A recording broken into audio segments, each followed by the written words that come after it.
Flame of fire YouTube চ্যানেলে সকলকে জানাই স্বাগত।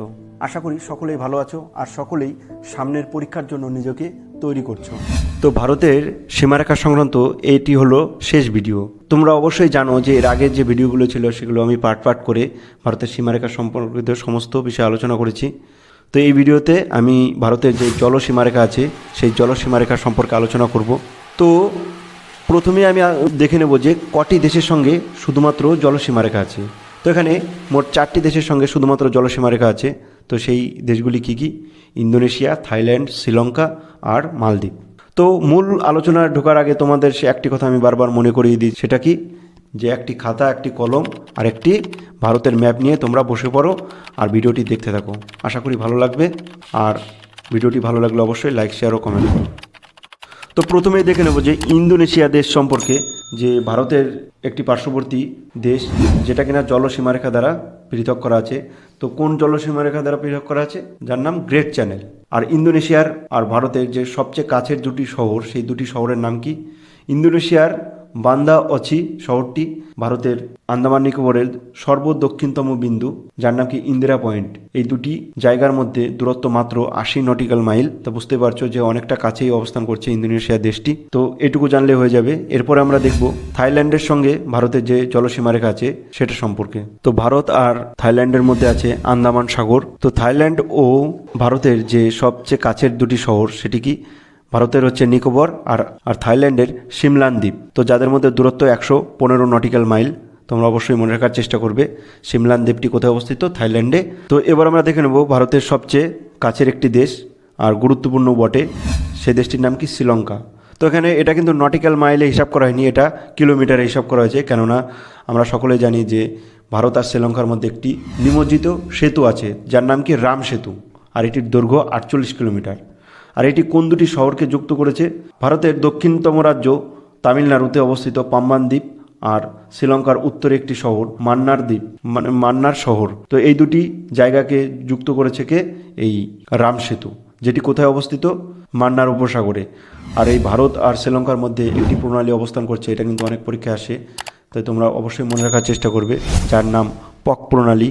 তো এবার আমরা দেখে নেব 4 নম্বর যে দেশটি আছে, যার নাম কি? মালদ্বীপ। তো ভারত ও মালদ্বীপের মধ্যে অবস্থান করছে 8 ডিগ্রি চ্যানেল, যেটি কিনা অবস্থান করছে ভারতের মিনিকয় দ্বীপ আর মালদ্বীপের থুরকান দ্বীপের মধ্যে। আর এই দুটি দ্বীপের মধ্যে দূরত্ব মাত্র 76 নটিক্যাল মাইল। তোমরা অবশ্যই মনে রাখবে যে মালদ্বীপ ও ভারতের মধ্যে অবস্থান করছে 8 ডিগ্রি চ্যানেল, এটা কিন্তু পরীক্ষায় আসে। তো এই হয়ে গেল শুধুমাত্র জলসীমারেখা আছে যে কটি দেশের মধ্যে। এবার তোমরা অবশ্যই জানো যে এর আগের ভিডিওতে আলোচনা করেছি যে যার সঙ্গে জলসীমা স্থলের সীমা দুটোই আছে। তো সেই দেশ তিনটি হলো বাংলাদেশ, মায়ানমার ও পাকিস্তান। তো এখানে পাকিস্তানের সঙ্গে একটি সীমারেখা আছে, জলসীমারেখা, যেটা নিয়ে মানে খুবই বিবাদ হয়। সেই সীমারেখাটার নাম কি? শেয়ার ক্রিক লাইন, যার দৈর্ঘ্য 96 কিলোমিটার, যেটি অবস্থান করছে সিন্ধু নদী বদ্বীপের মধ্যে। তো এখানে ভারতের যে উপকূলীয় সেনাবাহিনী আছে, তারা খুব কঠিন অস্বাস্থ্যকর পরিবেশের মধ্যে সীমারেখা দেখাশোনা করে। তো সেই লাইনটির নাম কি? Sir Creek line. এটি পাকিস্তান ও ভারতের মধ্যে অবস্থান করছে। তো এইটুকু মনে রাখলেই হবে। এবার আমরা দেখে নেব যে ভারতের যে দীর্ঘ 7516.6 কিলোমিটার উপকূলীয় সীমানা, এটি দেখাশোনা করে কে? তো এটি দেখাশোনা করে ভারতীয় নৌবাহিনী, যাকে ইন্ডিয়ান নেভিও বলা হয়, যার স্থাপনা করা হয়েছিল 26শে জানুয়ারি 1950 সালের, যার হেডকোয়ার্টার নতুন দিল্লিতে। তো এখানে একটি বিষয় আছে যে ভারতের যে নৌবাহিনী, সেটা পরাধীন ভারতে কত সালে গঠিত হয়েছিল? তো এটি হয়েছিল 1612 খ্রিস্টাব্দে 5ই সেপ্টেম্বর, যেটা স্থাপন করেছিল তৎকালীন ইস্ট ইন্ডিয়া কোম্পানি। তো তোমাদের আরেকটা বিষয় মনে রাখতে হবে যে ভারত আর মায়ানমারের মধ্যেও একটা জলসীমারেখা আছে। তো সেটা কি? তোমরা অবশ্যই জানো যে কোকো দ্বীপপুঞ্জ মায়ানমারের আর ভারতের আন্দামান নিকোবর দ্বীপপুঞ্জে অবস্থিত ল্যান্ডফল দ্বীপ, যা এই দুটি দ্বীপের মধ্যে 40 কিলোমিটার দূরত্ব মাত্র। তো এই কোকো দ্বীপপুঞ্জটি ভারত মায়ানমারকে উপহার দিয়েছিল তৎকালীন ভারতের প্রধানমন্ত্রীকে পণ্ডিত জওহরলাল নেহরু। তো এই নিয়ে নানান বিবাদ হয়, তোমরা অবশ্যই জানো। এই দ্বীপে কি চলছে? বর্তমানে কনস্ট্রাকশনের কাজ চলছে চীনের দ্বারা, অর্থাৎ চীন এই দ্বীপ থেকে ভারতের উপর নজরদারি চালানোর জন্য। তাই ভারতের বিভিন্ন সময় দাবি ওঠে যে যদি সেই সময় পণ্ডিত জওহরলাল নেহরু এই দ্বীপটি না দিত, তো অনেক উপকার হতো ভারতের। এটা ফিরিয়ে নেওয়ারও হয়তো চেষ্টা করা হতে পারে অদূর ভবিষ্যতে।